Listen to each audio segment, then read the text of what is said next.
আমার স্বামী স্ত্রী বলতে শারীরিক সম্পর্ক ছাড়া কিছুই বুঝতো না। বলে রাখা ভালো, চাকরি সূত্রে আমার স্বামী শহরে থাকে, আর আমি আমার শ্বশুর শাশুড়িকে নিয়ে গ্রামে থাকি। প্রতি মাসে ছুটি পেলে আমার স্বামী একবার কিংবা দুইবার গ্রামে আসে আমাদের সাথে দেখা করার জন্য। গ্রামের বাড়িতে শ্বশুর শাশুড়ি আমি এবং আমার বড় যা থাকি। আমার ভাসুর বিদেশে থাকেন। যাই হোক, প্রতি মাসে যখন আমার স্বামী আমাদের সাথে দেখা করতে গ্রামে আসেন, তার দুই হাতে দুইটা ব্যাগ থাকে, আর সেই ব্যাগ ভর্তি জিনিসপত্র নিয়ে আসে। কিন্তু কি জিনিস নিয়ে আসে সেটা বলার ক্ষমতা আমার নেই। আমার স্বামী গ্রামে এসে সেই ব্যাগ দুটো নিয়ে প্রথমেই তার মায়ের রুমে যায়। সেখানে বসে বেশ কিছুক্ষণ গল্প করে, আর তারপর সেই রুম থেকে বের হয়ে গোসল করে কিংবা ফ্রেশ হয়, খাবার খায়। এর কিছুক্ষণ পর সে তার বন্ধু বান্ধবদের সাথে আড্ডা দিতে বাইরে যায়। রাত যখন ঠিক ১২টা, তখন সে বাড়িতে আসে।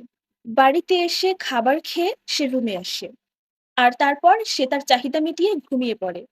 এছাড়া সে আমার সাথে ৫টা মিনিট কথাও বলে না। আমি কেমন আছি, আমার এখানে কোনো সমস্যা হচ্ছে কিনা, বা আমার কিছু লাগবে কিনা, কিংবা আমার কোনটা ভালো লাগে কোনটা খারাপ লাগে, আমার মনে হয় এটাও আমার স্বামী জানে না। সত্যি কথা বলতে, আমার ভালো লাগা কিংবা খারাপ লাগা নিয়ে আমার স্বামীর কোনো মাথা ব্যথাই নেই। সে কখনো এসব জানতেই চায় না।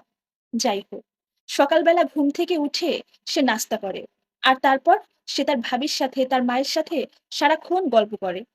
তাদের সাথে গল্প করতে করতে দুপুর হয়ে যায়, আর তারপর সে গোসল করে। গোসল করে দুপুরের খাবার খায়, আর তারপর একটা লম্বা ঘুম দেয়। ঘুম থেকে উঠে সে তার বন্ধু বান্ধবদের সাথে আড্ডা দেওয়ার জন্য বাইরে যায়। বন্ধুদের সাথে আড্ডা দিয়ে বাড়িতে ফিরতে ফিরতে তার রাত ৯টা কিংবা ১০টা বেজে যায়। কখনো কখনো সে তার মা এবং ভাবির জন্য ফুচকা, চটপটি কিংবা আইসক্রিম নিয়ে আসে। সেটা আমি শুধুমাত্র দুই চোখে দেখি, কিন্তু কখনো সেটা খাওয়ার ভাগ্য আমার হয়নি। বাড়িতে এসে ভাবি এবং মায়ের সাথে গল্প করে খাবার খেতে খেতে তার রাত ১২টা বাজে। আর ১২টার পর সে আমার কাছে আসে, এবং একইভাবে তার শারীরিক চাহিদা মিটিয়ে সে ঘুমিয়ে যায়। পরের দিন সকাল হলেই সে আবার তার চাকরি সূত্রে ঢাকায় চলে যায়।